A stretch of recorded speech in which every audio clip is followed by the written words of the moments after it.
آپ اکیلے اپنی چارپائی پہ بستر کے اندر منہ دے کے بھی درد سے کہیں گے نا معاف کر دے تو وہ تو مہربانی بڑا ہے۔ میرے نبی پاک صلی اللہ علیہ وسلم مثال دیتے ہیں، فرمایا ایک آدمی صحرا میں جا رہا، صحابہ سے حضور خطاب کر رہے ہیں، فرمایا ایک آدمی صحرا میں جا رہا تھا، اس نے اپنی اونٹنی پہ کھانا پانی پیسے ہر چیز رکھی ہوئی تھی، صحرا تھا بہت بڑا، درمیان صحرا کے گیا تو تھوڑا سا سستانے کے لیے آرام کرنے کے لیے اونٹنی سے نیچے اترا۔ اب اس نے اونٹنی کی لگام اونٹنی کی نکیل اپنے سرہانے کے نیچے رکھی، ہاتھ کے ساتھ پکڑی اور سو گیا۔ تھوڑی ہی دیر کے بعد جب اس کی آنکھ کھلی تو دیکھا اونٹنی غائب ہے۔ صحرا میں وہ پیدل نہ آگے جا سکتا ہے نہ پیچھے جا سکتا ہے، نہ دائیں نہ بائیں، کھانے کو روٹی نہیں، پینے کو پانی کا قطرہ نہیں، تھوڑا ادھر بھاگا ادھر بھاگا، تھک گیا۔ کریم محبوب فرماتے ہیں وہ پوری طرح نڈھال ہو گیا اور مایوس ہو گیا، معاذ اللہ، مایوس ہو کے دوبارہ اسی جگہ آ کے لیٹ گیا جہاں پہلے لیٹا تھا، انتظار کرنے لگا کہ اب موت ہی آئے گی، آخری وقت ہے، اب نہ میں پیدل یہ صحرا کراس کر سکتا ہوں، نہ پیچھے جا سکتا ہوں، نہ کھانا ہے نہ پانی ہے، سوائے موت کے کوئی سہارا نہیں۔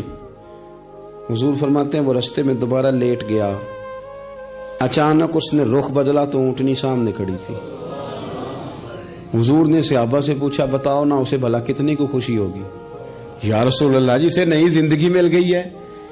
آپ دیکھیں نا سارے ڈاکٹروں نے کہہ دیا کہ اس کے تو گردے معدہ جگر ہر چیز ختم ہے، گھر لے جاؤ خدمت کرو، ہر طرف پریشانی ہے۔ وہ بندہ بھی سمجھ گیا ہے کہ آخری وقت آ گیا، کل جاؤں پرسوں جاؤں، تیاری ہو گئی، سب لوگ آ گئے، باہر والے بھی آ گئے، یہ ماحول ایک عجیب رنگ اختیار کر گیا۔ اچانک ایک ڈاکٹر نے آ کے کہا نہیں نہیں غلطی لگ گئی تھی۔ مجھے بتائیے انداز کیا ہوتا ہے؟ بغیر دوائی کے بندہ اٹھ کے کھڑا نہیں ہو جاتا، او میں تو بچ گیا ہوں۔ نبی پاک صلی اللہ علیہ وسلم فرمانے لگے اس کی اونٹنی مل گئی، بتاؤ بھلا اسے کتنی خوشی ہوگی؟ یا رسول اللہ وہ تو دوبارہ دنیا میں آ گیا۔ حضور فرمانے لگے اسے کچھ بھی خوشی نہیں ہوئی۔ جب کوئی رب کا گناہگار بندہ آ کے توبہ کرتا ہے، رب کو اس سے کئی گنا زیادہ خوشی ہوتی ہے۔ میرا بندہ آ گیا ہے، میرا بندہ آ گیا ہے، میرے گھر آ گیا۔ اس نے آنسو بہائے ہیں، اس نے کہا اللہ میں تیرا ہی ہوں، تیرا ہی رزق کھاتا ہوں، تیری ہی زمین پہ رہتا ہوں، تیرے نام سے میری سانسیں چلتی ہیں۔ وہ آ گیا۔ فرمایا اس اونٹنی والے سے زیادہ رب کو خوشی ہوتی ہے جب گناہگار آ کے توبہ کرتا ہے۔ گناہگاروں کے آنسو اس کی بارگاہ میں بڑے مقبول ہیں، لیکن ہم رسم ادا کرتے ہیں، توبہ نہیں کرتے، ہم اپنے آپ کے ساتھ دھوکہ کرتے ہیں، جھوٹ بولتے ہیں۔ اللہ تبارک و تعالی اپنے بندوں کے حق میں رحمت والے فیصلے کرتا ہے، درگزر والا معاملہ فرماتا ہے۔ جگہ جگہ قرآن مجید میں اللہ تعالیٰ نے اپنے بندوں پر رحمت کرنے کا ذکر فرمایا ہے۔ ان اللہ یغفر الذنوب جمیعا، فرمایا بے شک رب تمہارے سارے ہی گناہ معاف فرما دے گا، تم نا امید نہ ہونا، وہ معاف کر دے گا تمہیں۔ قرآن مجید میں فرمایا ان اللہ بالناس لرؤوف الرحیم، بے شک اللہ اپنے بندوں پر بڑا ہی مہربان اور نہایت ہی رحم کرنے والا، رؤوف اور رحیم ہے، بڑا مہربان ہے، کرم فرماتا ہے۔ اللہ تعالیٰ اپنے بندوں سے بڑا جلد راضی ہو جاتا ہے۔ ماں پیار کرتی ہے اپنے بچے سے، لیکن وہ ناراض بھی ہو جاتی ہے بعض چیزوں پہ، بعض معاملات اس کا دل بھی دکھاتے ہیں، بعض جگہ وہ رو کے یہ بھی کہتی ہے کہ تو نے میری محبت کا کوئی نتیجہ نہیں مجھے دیا، میری ساری کمائی تو نے ضائع کر دی۔ والد بہت ساری جگہوں پہ ناراض ہوتا ہے، شکوہ کرتا ہے، کہتا ہے میری بیماریوں کی، پریشانیوں کی، بڑھاپے کی، کمزوریاں کا سبب بیٹے تو ہی بن گیا، یہ ساری تکلیفیں تو ٹھیک ہو جائیں تو میری شاید عمر بھی بڑھ جائے، صحت بھی ٹھیک ہو جائے، میں زیادہ دیر جوان رہ سکوں۔ ناراض ہوتے ہیں ماں باپ۔ اسی طرح ماں باپ راضی بھی ہو جاتے ہیں، وہ بڑی جلدی راضی ہو جاتے ہیں۔ میں اکثر کہتا ہوں کہ والد کو راضی کرنے میں 5-7 منٹ لگ جاتے ہیں، اماں تو 1.5-2 منٹ میں راضی ہو جاتی ہے۔ ابا جی کو 5-7 منٹ لگتے ہیں، کئی دفعہ کہنا پڑتا ہے، کوئی دلائل دینے پڑتے ہیں، لیکن والدہ کے لیے تو کچھ بھی نہیں، آپ نیرا جا کے پیروں میں بیٹھ ہی جائیں، کچھ بھی نہ کریں، آپ پورا روئے نہ رونے والا منہ ہی بن جائے تو اماں تو نرم ہی نرم ہے، جس وقت جو مرضی آپ کرا لیں ہو گیا۔ اللہ تبارک و تعالی بلا مثال و بلا تشبیہ سمجھانے کے لیے عرض کرتا ہوں، اللہ بھی بعض معاملات میں اپنے بندوں سے ناراض ہو جاتا ہے۔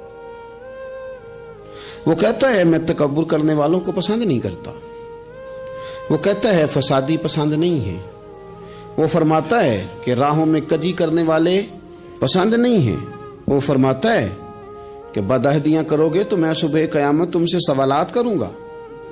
اللہ تبارک و تعالیٰ بہت ساری چیزوں کو ناپسند کرتا ہے، ناراض ہو جاتا ہے، بلکہ نبی پاک صلی اللہ تعالی علیہ وسلم نے فرمایا تم بات کرتے کرتے کوئی ایسا جملہ بول دیتے ہو کہ رب اتنا ناراض ہوتا ہے کہ تمہیں پتہ بھی نہیں ہوتا، تمہارے لیے جہنم کا فیصلہ کر دیتا ہے۔ اس لیے پہلے تولو پھر بولو، خود اپنے لفظوں کی تو تم پہرے داری کرو نا کہ میں کیا کہہ رہا ہوں۔ اور حضور یہ بھی فرماتے ہیں کہ اس کا دوسرا پہلو بھی ہے، بعض اوقات تم بات کرتے ایسا جملہ کہتے ہو وہ اتنا راضی ہوتا ہے کہ تمہارے لیے جنت کا فیصلہ فرما دیتا ہے۔ ان کاموں کی طرف بڑے جن سے اللہ راضی ہوتا ہے۔ میرے نبی پاک صلی اللہ تعالی علیہ وآلہ وسلم نے ارشاد فرمایا، بعض احادیث میں لفظ یہ ہیں کہ اللہ اپنے بندوں کو دیکھ کے مسکراتا ہے جو اس کی شان کے لائق ہے۔ جس ترتیب سے ہم مسکراتے ہیں، جس ترتیب سے ہم روتے ہیں، جس ترتیب سے ہم کسی بات کا اظہار تشکر کرتے ہیں، خدا ان باتوں سے پاک ہے۔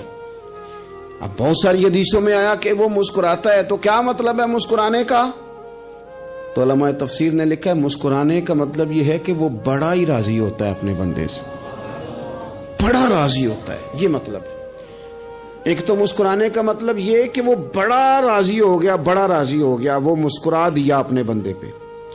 اور ایک اس کا معنی خود نبی پاک صلی اللہ تعالی علیہ وسلم نے بیان فرمایا، مسند امام احمد بن حنبل میں حدیث ہے، حضور سید عالم علیہ السلام سے صحابہ نے پوچھا یا رسول اللہ شہید تو بڑے لوگ ہوتے ہیں، شہیدوں میں افضل کون ہے؟ تو اللہ کے حبیب علیہ السلام فرمانے لگے وہ والا بندہ جو ڈٹ گیا تھا کافروں کے مقابلے میں، وہ ہلا نہیں، پوری طرح ڈٹ کے جو لڑا وہ شہداء میں افضل ہے۔ حضور فرماتے ہیں وہ جنت کے بالا خانوں میں سیر کرے گا اور رب اسے دیکھ کے مسکرائے گا، رب اسے دیکھ کے مسکرائے گا، اللہ تعالیٰ مسکراتا ہے اسے دیکھ کے۔ اور اگلے جملے میں حضور نے وضاحت کر دی، فرمایا جب رب دنیا میں کسی پر مسکراتا ہے نا تو اس کا معنی یہ ہے کہ قیامت میں پھر اللہ اسے حساب کوئی نہیں لے گا۔ جس پر اللہ دنیا میں مسکرا دیا اس سے کوئی حساب، تو وہ کام ڈھونڈنے چاہیے نا جس سے اللہ مسکرائے۔ چھوٹا بچہ بھی ناراض نہ ہو تو وہ چیزیں وہ ڈھونڈتا ہے کہ اس کو کیا پسند ہے، چاکلیٹ لے جاؤں، فلاں چیز لے جاؤں، آئس کریم لے جاؤں۔ تو ایک بچے کے لیے، گھر کے لیے، سربراہ کے لیے اتنی محنت کرتے ہو تو وہ کام بھی ہمیں ڈھونڈ کے تلاش کرنے چاہیے نا جس سے رب راضی ہوتا ہے، اللہ راضی ہوتا ہے۔ بتاؤں وہ کون کون سے کام ہیں؟ نبی کریم صلی اللہ تعالی علیہ وسلم نے ارشاد فرمایا 3 لوگ ہیں جنہیں دیکھ کے رب مسکراتا ہے۔ یا رسول اللہ صلی اللہ علیہ وسلم وہ کون کون سے؟ تو محبوب فرمانے لگے ایک وہ بندہ ساری مخلوق سوئی ہے، آدھی رات ہے، رات کا پچھلا پہر ہے، اس نے اٹھ کے وضو کر لیا، مصلی پہ کھڑا ہو گیا خدا کی یاد میں، فرمایا اسے دیکھ کے رب مسکراتا ہے جو اس کی شان کے لائق ہے۔ مسکراتا ہے اللہ۔ یہ تو سونے کا ٹائم تھا، یہ تو گہری نیند آنے کا وقت تھا، رات کا پچھلا پہر۔ اور سننا میرے بھائی، میرے نبی پاک صلی اللہ تعالی علیہ وسلم فرماتے ہیں جب مسلمان نماز کے لیے صفیں بناتے ہیں نا، ترتیب لگ رہی ہوتی ہے، اب اللہ کی بارگاہ میں کھڑے ہوں گے، قیام کریں گے، رکوع کریں گے، سجود کریں گے، فرمایا جب مومن صفیں بناتے ہیں تو رب دیکھ کے مسکراتا ہے، مسکراتا ہے۔ کمال ہو گئے عروج بندگی کا، جب بندے کو دیکھ کے رب مسکرائے، خدا بندے سے خود پوچھے بتا تیری رضا کیا ہے، مسکراتا ہے۔ اور میرے نبی پاک علیہ السلام فرماتے ہیں جب مجاہد جہاد کے لیے صفیں سیدھی کرتے ہیں، آج تو یہ رب کے نام پہ مرنے ہی آ گئے، یہ صفوں میں کھڑے ہوں گے، ترتیب سے لڑیں گے، ترتیب سے گلا کاٹیں گے کافروں کا یا شہادت لیں گے۔ فرمایا جب جہاد کے لوگ صفیں بناتے ہیں تو رب انہیں دیکھ کے مسکراتا ہے۔ کتنے نصیبوں والا وہ بندہ ہے جسے دیکھ کے مسکرا دیا. او یار کبھی تیرا بیٹا تیرے سامنے مسکرائے نا چھوٹا تو تیرا دل باغ باغ ہو جاتا ہے. تیری ماں بیمار کسی ایک دن صحیح طرح ہنس پڑے تو طبیعت خوش ہو جاتی. مجھے بتاؤ نا جس کا رب بھی اسے دیکھ کے ہنس پڑے جو اس کی شان کے لائق ہے. کیا اس بندے کے نصیبیں ہیں, کیا اس کے مقدر ہیں. آپ اس مقام پر اپنے آپ کو لائیں. اب دیکھیں نا یہ حدیث آپ نے سن لی. اب ہم نے نا اس طرح صفحے نہیں بنانے جس طرح ساری دنیا. اب ذرا صفحے بھی شوق سے بنائیں گے. آپ ذرا تھوڑا سا شوق پیدا کریں گے. بھئی یہ تو میں وہ کام کرنے لگا ہوں جسے دیکھ کے رب مسکراتا ہے. نبی پاک صلی اللہ علیہ وسلم نے فرمایا جب کوئی بندہ توبہ کرتا ہے نا, ہم توبہ کا رٹا لگاتے ہیں, یا اللہ میری توبہ یا اللہ. اور توبہ کا تو مطلب یہ ہے کہ پچھلے گناہوں سے پکی توبہ, آج کے بعد یہ غلطی نہ کرنے کا پکا وعدہ. آج کے بعد رشوت تو نہیں نہ لے گا, ملاوٹ تو نہیں نہ کرے گا, یہ توبہ ہے. اور اگر سارے کام اسی طرح کرنے تو پھر یہ توبہ کا رٹا ہے, تو جتنا مرضی لگاؤ. حضرت علی بن ربیعہ رضی اللہ تعالیٰ عنہ فرماتے میں مولا علی کے ساتھ تھا, مقام حرہ کی طرف جا رہے تھے. حضرت علی نے ہاتھ اٹھا کے دعا مانگی ہماری تعلیم کے لیے, ورنہ حضرت علی ہم صحابہ کو محفوظ عن الخطا تو مانتے ہیں نا. ہاتھ اٹھا کے کہا اے اللہ ہمارے گناہ بخش دے, تیرے علاوہ کوئی معاف کرنے والا نہیں.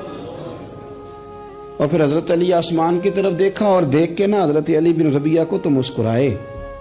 حضرت علی بن ربیعہ کہنے لگے حضور مسکرائے کیوں ہو؟ فرمانے لگے ایک دن میں حضور کے ساتھ اسی طرح آیا تھا, اسی طرح حضور نے دعا فرمائی تھی ہماری تعلیم کے لیے, اور پھر حضور مجھے دیکھ کے مسکرائے تھے اور فرمایا جب کوئی بندہ رب کی بارگاہ میں اس طرح استغفار کرتا ہے تو رب مسکراتا ہے, اور مسکرا کے فرماتا دیکھ لو میرے بندوں کو پتا ہے کہ میرے علاوہ معاف کرنے والا کوئی نہیں.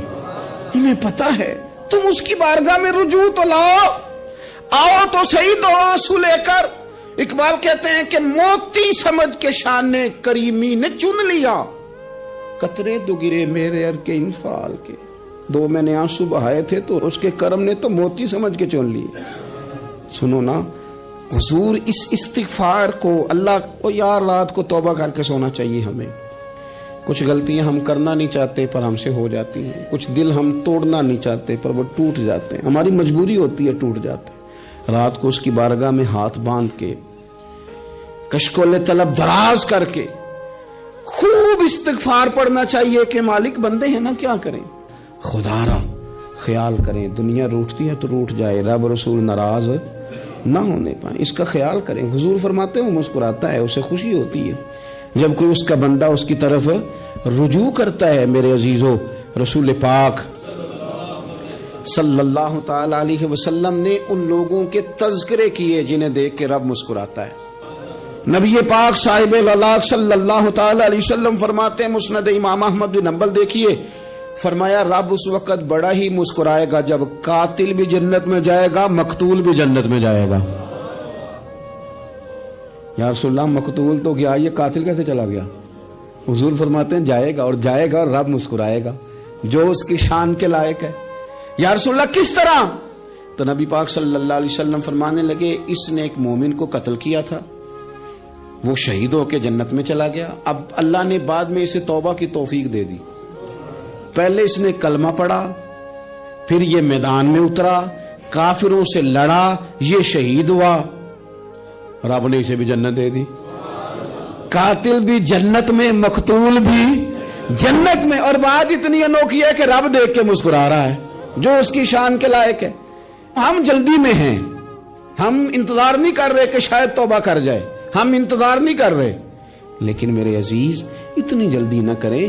سوچوں کا صاف ہونا, ذہنوں کا پاک ہونا, اور لوگوں کے بارے میں گمان کا اچھا ہونا. آپ کسی نفسیات کے ڈاکٹر کے پاس چلے جائیں, اسے کہیں ٹینشن بڑی ہے. میں ان کے مضامین پڑھتا رہتا ہوں, وہ سب سے پہلا سبق آپ کو یہ پڑھائیں گے کہ اچھا سوچا کریں. اچھا سوچنے سے بندہ تندرست رہتا ہے. کس سے بندہ تندرست رہتا ہے؟ ہیں جی واقعی رسول کائنات سرور دو عالم صلی اللہ تعالی علیہ وسلم فرماتے ہیں کہ اللہ مسکراتا ہے. سنو, نبی پاک صلی اللہ علیہ وسلم کے پاس مہمان آ گیا, بخاری مسلم ہے.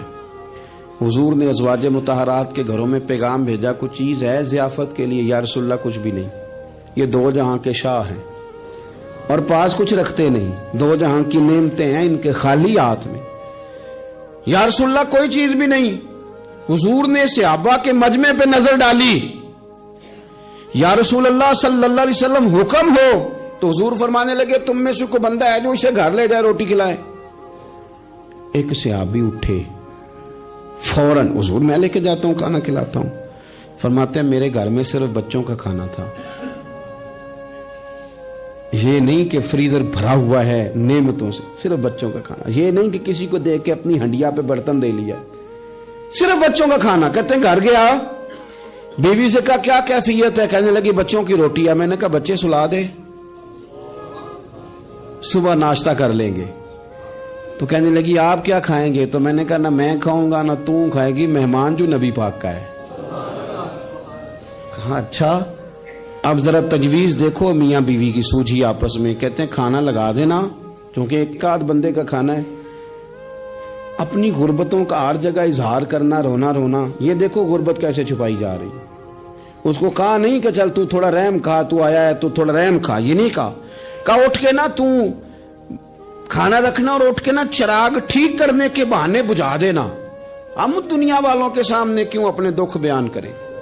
ہم جو کہیں گے رب رسول کی بارگاہ میں کہیں گے۔